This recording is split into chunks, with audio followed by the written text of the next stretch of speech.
الحمد لله نحمده ونستعينه ونستغفره ونعوذ بالله من شرور أنفسنا ومن سيئات أعمالنا من يهده الله فلا مضل له ومن يضلله فلا هادي له ونشهد أن لا إله إلا الله وحده لا شريك له ونشهد أن سيدنا ومولانا محمدا عبده ورسوله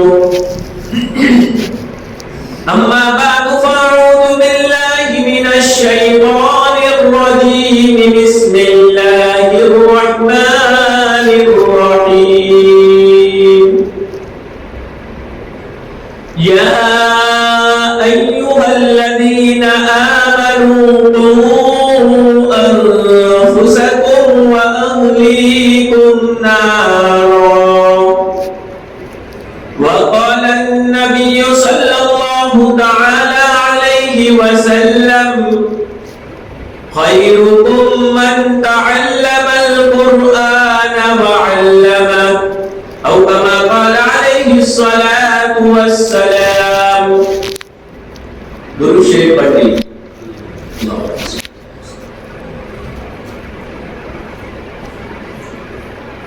عزیزان گرامی، عزیز دوستو، اللہ رب العالمین کے فضل و کرم سے ہمارا یہاں جمع ہونا ہوا ہے۔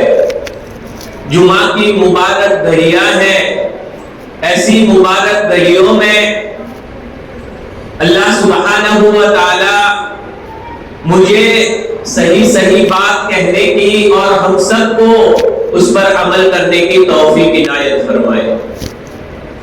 عزیز دوستو، یہ جو حالات چل رہے ہیں اور یہ جو دور چل رہا ہے، جب احادیث مبارکہ کی روشنی میں دیکھتے ہیں، پیارے آقا صلی اللہ علیہ وسلم نے جو پیشین گوئیاں فرمائی ہے، ان کی روشنی میں جب دیکھتے ہیں تو بالکل نظر آتا ہے کہ قیامت قریب ہے اور بالکل آخری دور چل رہا۔ یہ بہو نشانیاں ایک کے بعد ایک ظاہر ہوتی جا رہی ہے، اور یہ فتنوں کا دور چل رہا ہے۔ قیامت سے پہلے جو فتنوں کا دور آئے گا، پیارے آقا صلی اللہ علیہ وسلم نے فرمایا کہ اندھیری رات کے ٹکڑوں کی طرح، کہ رات میں اندھیرا ہو جاتا ہے، انسان سوچتا ہے چلو تھوڑی دیر کے بعد اور اندھیرا، پھر آگے اور اندھیرا، جیسے ہر ٹکڑا اندھیرا ہوتا ہے، اور رات جیسے بڑھتی جاتی ہے، اندھیرا بڑھتا جاتا ہے، تو یہ قیامت کے قریب کا یہ آخری دور ایسا ہوگا کہ فتنے آئیں گے، انسان پریشان ہو جائے گا، اس کے بعد والا فتنہ اس سے بھی بڑا ہوگا، اس سے بعد والا فتنہ اس سے بھی بڑا ہوگا، اس سے بعد والا فتنہ اس سے بھی بڑا ہوگا۔ یہاں تک کہ ایک روایت میں فرمایا کہ وہ دور آئے گا کہ گھر سے مومن نکلے گا اور شام کو کافر ہو کر لوٹے گا، اور شام کو تو مومن ہوگا لیکن صبح میں کافر ہوگا۔ ان حالات سے ہم گزر رہے ہیں۔ ایسے موقع پر ہمارے ذمے بہت ہی زیادہ اہم اور ضروری ہے کہ ہم اپنی اولاد کے ایمان کی حفاظت کریں، اپنی اولاد کی صحیح تربیت کریں۔ آج ایک مسلمان کا بیٹا، بڑے افسوس کے ساتھ سنا رہا ہوں کہ مسلمان کے گھر چلے جاؤ، اس کے بیٹے کو پوچھو بیٹا فلانا سیریل کب آتا ہے، وہ وقت تک بتا دے گا، سیریل کے ایکٹروں کے نام بتا دے گا، وہ ساری چیزیں بتا دے گا، لیکن جب اس کے سامنے یہ بات آئے گی کہ فاطمہ الزہرا رضی اللہ تعالیٰ عنہا کون ہے، کچھ پتا نہیں ہے، پیارے آقا صلی اللہ علیہ وسلم کی زندگی کے بارے میں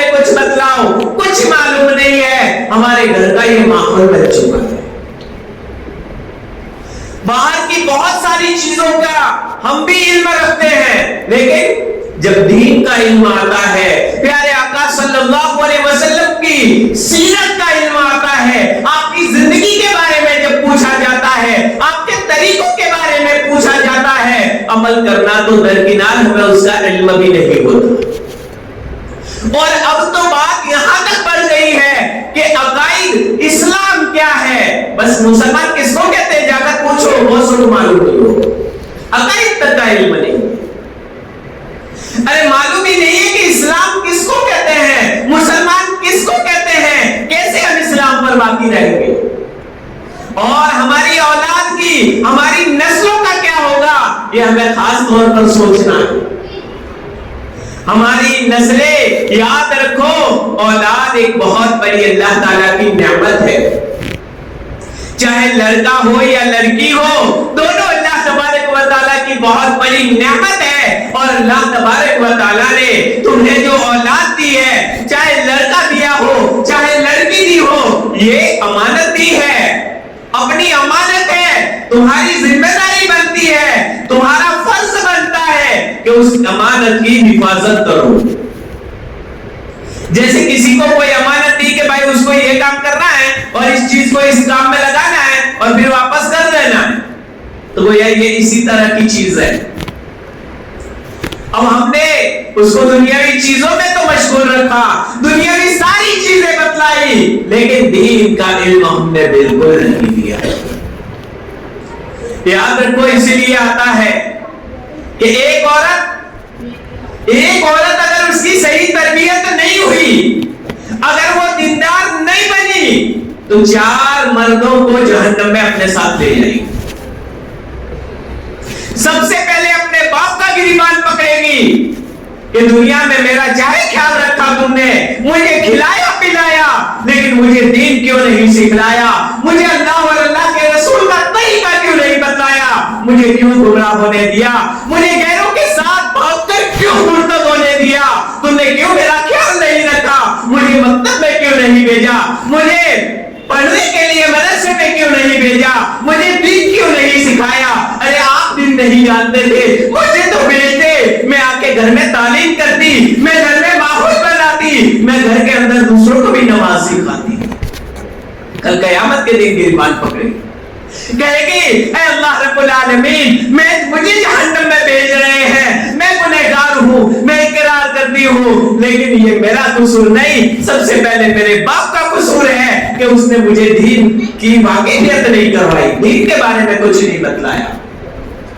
اور آج کل ہوتا بھی یہی ہے کہ اگر بچہ بیمار ہو جاتا ہے، والدین تڑپ جاتے ہیں، یہ دواخانہ وہ دواخانہ، پیسے نہیں ہے تو ہم قرضہ بھی لیتے ہیں اور قرض لے کے بھی اس کا علاج کرواتے ہیں، لیکن ہمارا بچہ غلط راستے پر چڑھا ہوا ہے، کہتے ابھی تو بچہ ہے نا، تو پھر بخار آئے تو بھی کہہ دو نا ابھی تو بچہ ہے نا، وہاں تو نہیں فوراً لے کے بھاگو میرا بچہ مر جائے گا۔ ارے تیرا بچہ یہاں دنیا میں مرے گا تو آخرت میں تو اس کا ٹھکانہ بنے گا، لیکن اگر تو نے اس کی دینی تربیت نہیں کی، اگر تو نے اس کو دین نہیں سکھایا، اگر تو نے اس کو شریعت کے احکام نہیں سکھلائے، اگر تو نے نبوی طریقہ نہیں سکھلایا، اگر تو نے محمد رسول اللہ صلی اللہ علیہ وسلم کا دین نہیں سکھلایا، یاد رکھو وہ بچہ یہاں نہیں ہمیشہ کی جہنم کی آگ میں جلے گا، اس کی ہمیں فکر نہیں۔ اللہ رب العالمین نے بھی اسی انداز سے بتایا ہے، یا ایھا الذین آمنوا، اے ایمان والو، مخاطب کر کے فرما رہے اے ایمان والو، اے مسلمانوں، سنو کون کہہ رہا ہے، کوئی عالم کوئی مفتی نہیں، کون کہہ رہا ہے، اللہ کے نبی صلی اللہ علیہ وسلم پہنچا رہے ہیں، کس کا کلام، کس کی بات، خود اللہ رب العالمین فرما رہے ہیں، اللہ کا کلام ہمیں لا کر دیا پیارے آقا صلی اللہ علیہ وسلم نے، تو یہ قرآن میں اللہ رب العالمین خود فرماتے یا ایھا الذین آمنوا، اے ایمان والو، قوا انفسکم، تم اپنے آپ کو، واہلیکم، اور اپنے گھر والوں کو، نارا، کیا کرو، آگ سے بچاؤ۔ تو یہ آگ سے بچانا یہ بہت ہی زیادہ ضروری ہے۔ اور اپنے گھر والوں کو بھی غلط اعمال کی طرف جو چلے جاتے ہیں، ہم خود بھی اور ہمارے گھر والے بھی، ہمارے بچے بھی غلط روٹ پر چلے جاتے ہیں، اس کو اللہ رب العالمین نے قرآن میں آگ سے تعبیر فرمایا کہ یہ آگ ہے. جس طرح تمہارا بچہ آگ میں جل رہا ہو، تمہارا بیوی تمہاری آگ کی طرف جا رہی ہو تو فوراً روک دیں گے، نہیں جل جائے گی. ارے بچہ میرا تو ادھر کہاں جا رہا ہے، جل جائے گا میرا بچہ. تو یہ بھی جہنم کی آگ کی طرف، گناہوں کی طرف جانا، اللہ رب العالمین کی نافرمانی کی طرف جانا، ارتداد کی طرف جانا، یہ بڑی بڑی فیکٹریوں میں غیروں کے ساتھ کام کر کے مرتد ہو جانا، ان کے ساتھ بھاگ جانا، یہ سب جہنم کی طرف جانا ہے. بس ہمیں پیسے نظر آتے ہیں، 2 پیسوں کی خاطر ہم غیروں کے ساتھ اسی طرح سے بھیج دیتے ہیں. بچیوں کو سکھانا ہے ٹیلرنگ کلاس سکھاؤ، ایسا کہ وہ گھر پہ رہ کے کاروبار کریں، اس طرح کی چیزیں سکھلائی جائے ان کو، بچیوں کی صحیح تربیت کی جائے. اور ان کو دین، آج ہمارا معاشرہ، میرے بھائیوں میں تو صاف کہتا ہوں، ہمارا معاشرہ اس میں اتنی جہالت ہے کہ یاد رکھو، اگر ہم نے اپنے بچوں کو مکتب میں نہیں بھیجا، پڑھنے کے لیے مدرسے میں نہیں بھیجا، اور اسی طرح سے وہ آگے بڑھتے رہے، بڑے ہو جائیں گے، تمہارے مرنے کے بعد پیچھے گالیاں ہی آئیں گی. یاد رکھو، ہمارا معاشرہ بن گیا ہے، ہمارا ماحول بن گیا ہے، ہم خود دیکھ رہے ہیں. کہیں بھی اپنے محلے میں جاوے گالیاں چالو ہوگی تو پیچھے گالیاں ہی آئے گی، اور وہ گالیاں قبر کے اندر عذاب کے بڑھانے کا سبب بنے گی کہ تمہیں تربیت نہیں کی، اس کا یہ نتیجہ. اور اگر اپنے اولاد کو ہم نے مدرسے میں بھیجا، مکاتب میں بھیجا، اور انہوں نے قرآن کریم کو سیکھا، قرآن کو پڑھا، قرآن کو سیکھا، قرآن کے لہجے کو سیکھا، اللہ رب العالمین اتنے خوش ہو جاتے ہیں. اللہ رب العالمین نے اللہ رب العالمین کے پیارے نبی محمد رسول اللہ صلی اللہ علیہ وسلم ارشاد فرماتے ہیں، خیرکم من تعلم القرآن وعلمہ، تم میں سب سے بہتر وہ ہے جو قرآن کو سیکھے اور قرآن کو سکھلائے. قرآن کو پڑھانے والے مولانا یہاں جو قرآن کریم کی تعلیم دیتے ہیں سب سے بہتر ہے، یاد رکھو. اور تمہارا وہ بچہ، تمہاری وہ بچی جو ان کے پاس جا کر پڑھتی ہے، دین حاصل کرتی ہے، قرآن سیکھتی ہے، وہ سب سے بہتر ہے، سب سے بہتر. کون کہہ رہا ہے؟ کسی دوسرے کی بات نہیں بتلا رہا ہوں، خود پیارے آقا محمد رسول اللہ صلی اللہ علیہ وسلم بتاتے کہ خیرکم من تعلم القرآن وعلمہ، تم میں سب سے بہتر وہ ہے جو قرآن کو سیکھے اور اس کو سکھلائے. کیا ہم اپنے بیٹے اور بیٹی کو بہتر بنانا نہیں چاہتے؟ بھائی چاہتے ہیں کہ نہیں چاہتے کہ ہمارا بیٹا سب سے بہتر بنے، ہماری بیٹی سب سے بہتر بنے؟ تو کیا کرنا ہے؟ انہیں بولو نا بھائی، کیا کرنا ہے؟ قرآن سکھانا ہے. طے کر لو، جن کے بچے بھی مدرسے میں نہیں جا رہے، نہیں، ہمیں پابندی کے ساتھ بھیجنا ہے. اس کی فکر مدرسے والوں کو رکھنے کی ضرورت نہیں، ہمیں فکر ہونی چاہیے کہ ہم سامنے سے فون کر کے پوچھیں میرا بچہ آ رہا ہے کہ نہیں، میرا بچہ وقت پر آ رہا ہے کہ نہیں. اس کی اہمیت ہم جیسے ٹیوشن کی فکر رکھتے ہیں، اسکولوں کی فکر رکھتے ہیں، تو اللہ کے دین کی اتنی حقارت ہمارے ذہن میں آ گئی کہ ہم مل کر پوچھے بھی نہیں کہ ہمارا بچہ کیسا چل رہا ہے، قرآن کیسا پڑھ رہا ہے، آگے بڑھ رہا ہے کہ نہیں بڑھ رہا ہے. تو یہ ساری ضروریات وہاں جا کر پوچھیں گے، کیا ضرورت ہوگی، کیا معاملہ ہوگا، وہ ساری چیزیں بتلائی جائیں. تو سب سے اہم اس دور کی ضرورت جو ہے مکاتب کی ضرورت ہے. یاد رکھے حضرت مجدد ملت مولانا اشرف علی تھانوی رحمۃ اللہ علیہ نے بھی فرمایا ہے کہ اگر اولاد کی صحیح تربیت نہیں کی گئی تو کل قیامت کے دن پوچھ ہوگی، والدین کی پوچھ ہوگی. اور اگر اس کو پڑھایا، دیکھیے پڑھانے کے بارے میں حضرت عیسیٰ علیہ نبینا علیہ الصلوۃ والسلام کے بارے میں ایک واقعہ نقل کیا ہے کہ وہ جا رہے تھے، جب جا رہے تھے تو ایک قبر کے پاس سے گزر ہوا، تو قبر عذاب ہو رہا تھا. چلے گئے وہاں سے, ان کو کشف ہو جاتا تھا. اللہ کے نبی تھے, اللہ کے نبیوں کے سامنے اللہ تبارک و تعالیٰ کبھی کبھی وہ حالات ظاہر کر دیتے ہیں. چنانچہ ان کو پتا چلا کہ اندر عذاب ہو رہا ہے, چلے گئے. ایک مدت کے بعد واپس آئے اور واپس اسی قبر کے پاس سے گزر ہوا.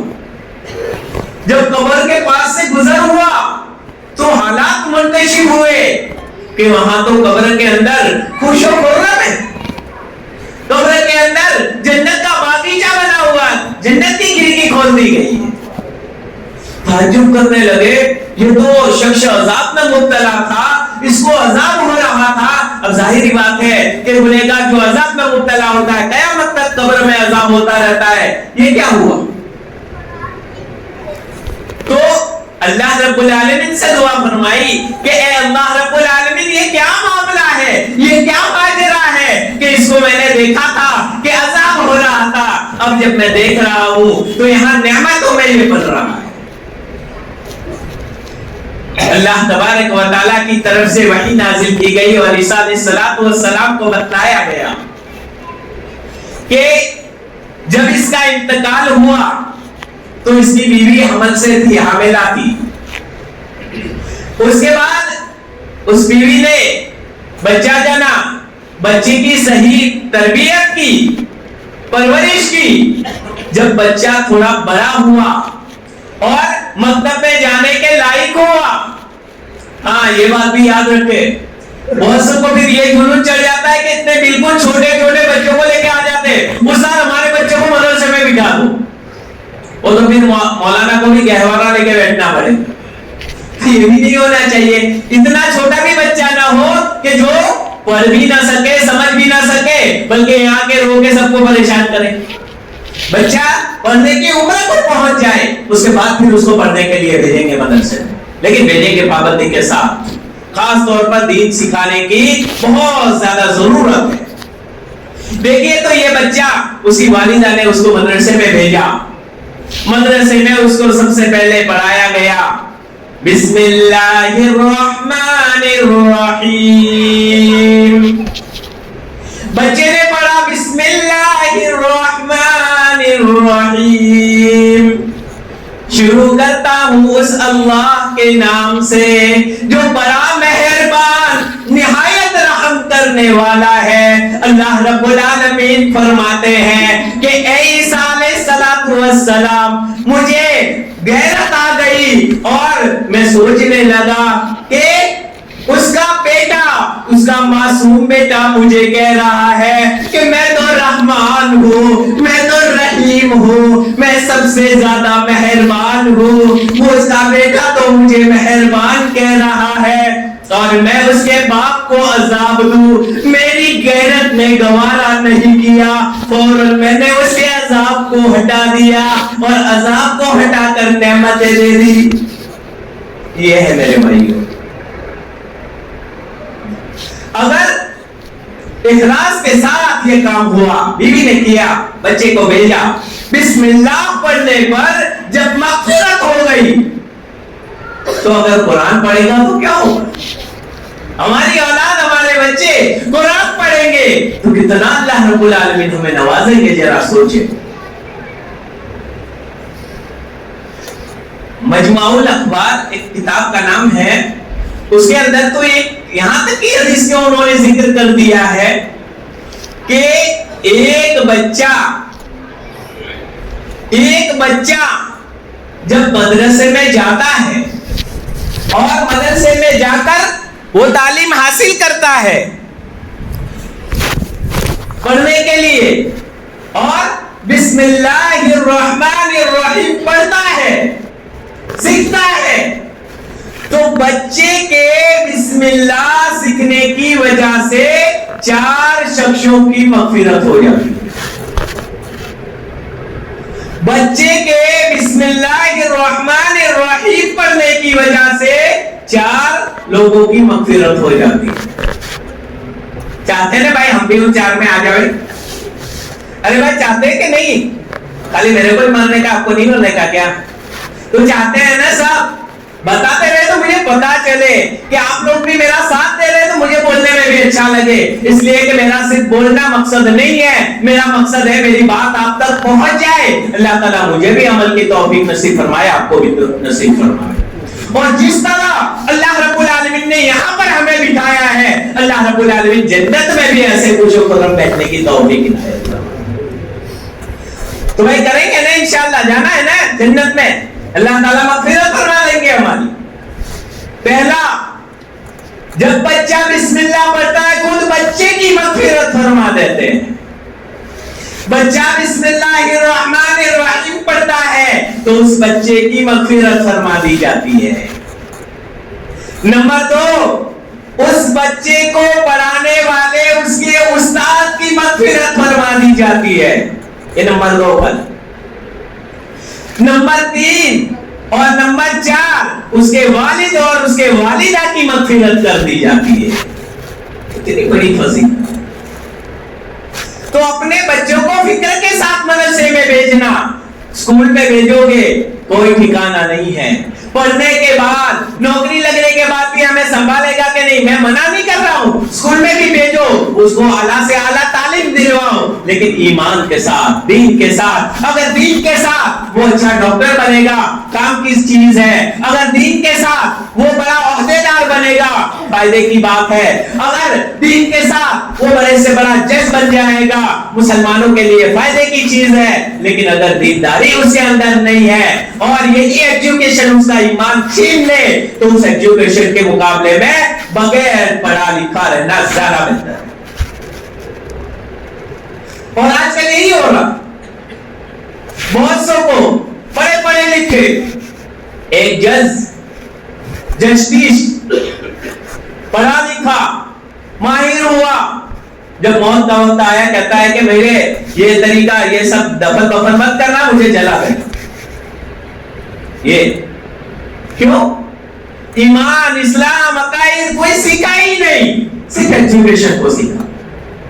تو دنیاوی تعلیم کو حاصل کرے لیکن ساتھ میں دینی تعلیم کا دینا ضروری ہے، اور دینی تعلیم میں عقائد کو سکھانا، عقائد پر عمل، عقائد کی اہمیت، خالی صرف جان لینا کافی نہیں، اس کی اہمیت گھروں میں تعلیم ہونی چاہیے اس کی۔ بیٹا آج کتنا پڑھ کے آیا، آج کیا پڑھا تم نے، چاہے ہمیں نہیں آتا۔ مجھے یاد ہے میں جب چھوٹا تھا مدرسے سے آتا تھا، فارسی کی کتابیں، عربی کی کتابیں پڑھتا تھا، والد صاحب قرآن پڑھنا بھی نہیں جانتے تھے، لیکن میں جب آؤں تو آگے کہتے تھے ذرا بیٹا چل سنا تو تیرا سبق سنا، کہاں تک آیا مجھے سمجھا، پڑھ بھی، ترجمہ بھی کر اور بھی سمجھا بھی۔ میں پورا سمجھاتا تھا، ہاں ماشاءاللہ اچھا ہے۔ کبھی اٹک جاؤں تو کہتا ہے برابر یاد نہیں کرتا تو، تیرے استاد کو شکایت کروں گا، وہاں آؤں گا مدرسے میں، ادارے میں۔ تو یہ حالانکہ ان کو نہیں آتا تھا، میں نے بعد میں پوچھا کہ ابا جان آپ مجھے چھوٹا تھا پوچھتے تھے اس طرح سے، کہا ہاں تو پھٹافٹ سنا دیتا تھا، تو میں سمجھ جاتا تھا کہ ہاں محنت کر رہا ہے، اور اٹک جاوے تو سمجھتا تھا کہ ہاں آج برابر محنت نہیں کی ہے۔ تو چاہے ہمیں نہ آتا ہو لیکن اپنے بچوں کی ہم تربیت کر سکتے ہیں، اور گھر میں ایک ماحول بنے گا۔ اسی طرح سے دیکھیے جب بچے قرآن میں آ جاوے، ہمارا بچہ قرآن میں آ جاوے کہ بھائی 2 بچے 3 بچے قرآن میں آ گئے، گھر والے بیوی قرآن جاتی ہے، ہم جانتے ہیں، چاہے ہم نہیں جانتے تو نہ جاننے والے بھی رات کو تھوڑی دیر کے لیے وقت نکال لیں، قرآن جاننے والے سب کے بھائی ایک ایک رکوع پڑھو، سب وضو کر کے بیٹھ جاوے، ہلکا لگائے قرآن کا، ہلکا لگائیں گے تو ایک مدت کے بعد جب قرآن ختم ہوگا، جن کو پڑھنا نہیں آتا ہوگا ان کا بھی قرآن ختم ہو جائے گا، سنیں گے نا؟ تو یہ تو ہو سکتا ہے۔ یہ سب کب ہوگا؟ جب پابندی کے ساتھ اپنے بچوں کو مدرسے میں بھیجیں گے، دینی تعلیم دلوائیں گے، ورنہ یہی ہم پال پوس کر محبت کے ساتھ بڑے کریں گے، اور بڑے ہونے کے بعد وہی ہماری اولاد ہماری دشمن بن جائے گی، وہی ہماری اولاد ہماری مخالف بن جائے گی، وہی ہماری اولاد دین کے خلاف کام کرنے لگے گی۔